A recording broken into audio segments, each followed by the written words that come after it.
মিত্র আজকে যা বলেছেন কালকে তার ঠিক 180 ডিগ্রি উল্টো কথা বলেছেন। এটা একা মদন মিত্র না, এটা তৃণমূলের আপনি বহু নেতা পাবেন যিনি মমতা ব্যানার্জির বিরুদ্ধে সাপান্ত না করে, গালিবন্ধ না করে জল খেতেন না, তিনি এখন মমতা ব্যানার্জির ভক্তবৃন্দের হয়ে প্রচার করে বেড়াচ্ছেন।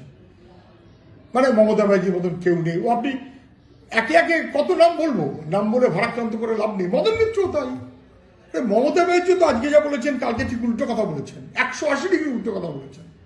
ফলে এই দলটা এমন যে মদন মিত্র অন্যান্য এমএলএ এমপি এবং তৃণমূলের নেতাদের মতন একই সুরে পারলে প্রায় বলছিলেন যে টাকার খেলা তৃণমূলে, টাকা না দিলে দলের পোস্ট পাওয়া যায় না, টাকা না দিলে সরকারের পোস্ট পাওয়া যায় না। সবাই জানতাম আমরা 10 কোটি টাকা মন্ত্রিত্বের জন্য ইত্যাদি ইত্যাদি, এবং পিছনে আইপ্যাক।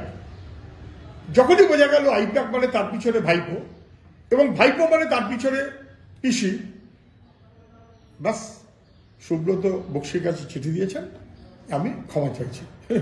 বলার তো যা বলা হয়ে গেল, ওটা বলা তো না। মদন মিত্র স্বীকারোক্তি দিয়েছেন, স্বীকারোক্তি দিয়ে ভয় পেয়েছেন। কেন্দ্রীয়